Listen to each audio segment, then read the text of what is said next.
Hey guys, I wanted to explain a little bit about the textbook. I want to make sure that everyone gets the third edition of They Say, I Say with readings. So make sure you look very carefully on the syllabus and choose exactly that one. If you get a previous edition, you're not going to have the same page numbers or even the same articles. So we're reading a lot of articles out of the back of the book, and it's not going to be the same if you don't get the newest version. Trust me, it's worth it. This might be the book that you want to keep when you move on from this class. It might be useful throughout your college career and even beyond, depending on what you choose to do with your career. So let me tell you a little bit about what it is. I really like this book because it's no bullshit. It doesn't try to like mystify writing or talk about how subjective it is.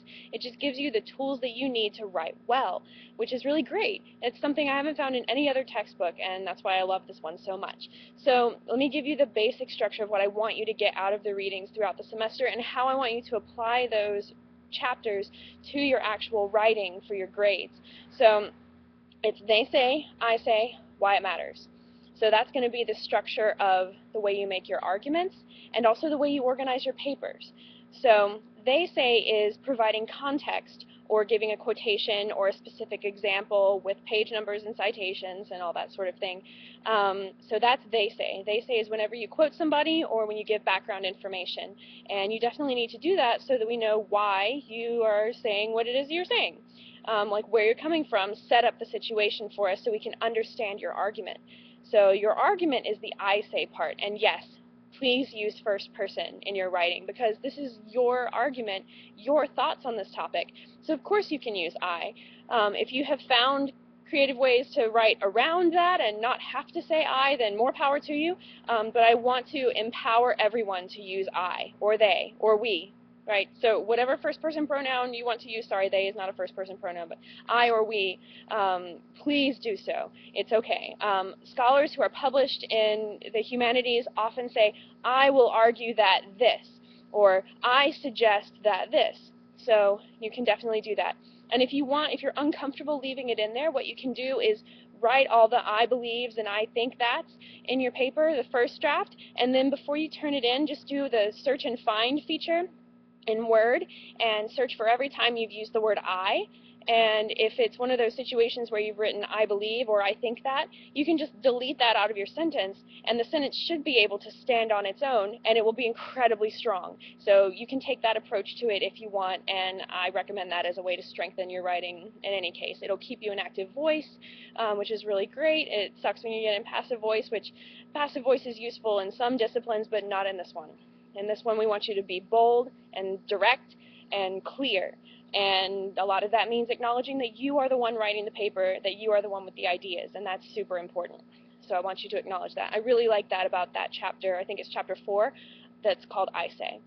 And then the last part is why it matters. Okay, this is why we ever write an essay after grade school. Okay, this is why I let you choose your topics, because I want them to be something that you personally care about. So like you can write about a hobby that you enjoy, or your favorite sport, or your favorite TV show, or a movie. As long as you have an argument and can make and support a clear argument, you're fine. Like my dissertation is about video games and like harassment and misogyny in video games.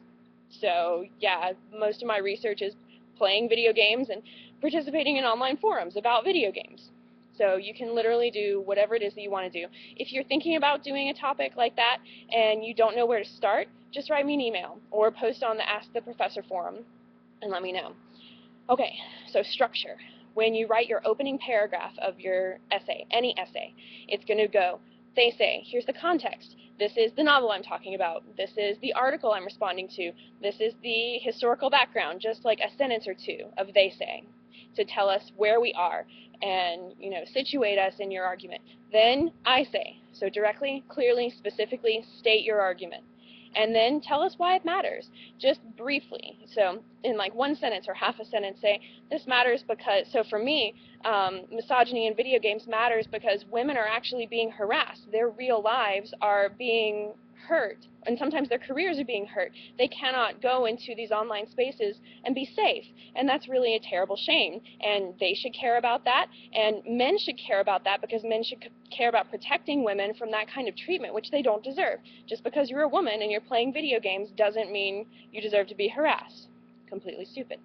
So obviously I would state that very professionally, but that's the idea, right? That's why I chose to write that, because I was a woman trying to play video games, and I didn't like the kind of treatment I was receiving. So I did research, and I figured out lots of other women are feeling the same way. So I ended up having a really strong argument. Okay, so the rest of the textbook is going to be like, there's a chapter on how to do quotations. There's a chapter on citing non-specifically, or so like bringing in summarization or examples. There's a chapter about meta-commentary, which is super important, where you say, now I don't mean this thing, what I mean is this. Because sometimes when you start writing, you can come across kind of crazy, and so you have to clarify what you're saying. So like for me, I'm talking about feminism a lot, and I understand that feminism has a pretty bad rep in a lot of spaces, so I have to say, let me clarify, I don't think that all men are bad, nor do I think that all men harass women in these spaces, but there is still a problem. If it's happening, then that's something we need to pay attention to. So you can't just write me off because you claim that I'm saying all men are bad. I'm not saying that. So I directly state that to keep people from being able to say, oh, she's just a feminazi, right? I'm trying to say, no, feminism matters. Feminism is about equality, and women are not equal in game spaces.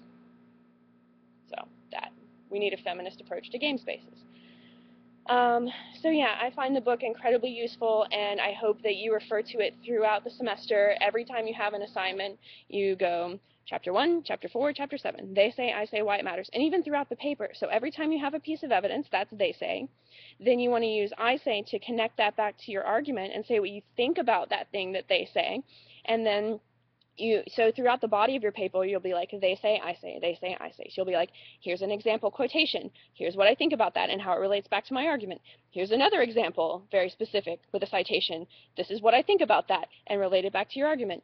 Then by the time you get to the conclusion, you're ready to really expand why it matters and explain why it is that this person has been reading your paper and why they should care and what it is that you wanted them to get out of the experience of reading your paper. Because all paper writing matters now. It's not just writing for the AP exam or writing to get a grade. Obviously, you're still getting a grade, but my job is to train you to write for more than that, to write for yourself, to write to express your ideas, to write to be clear, and, you know, to help change the world. That's what writing can ultimately do, and that's what this course is letting you practice.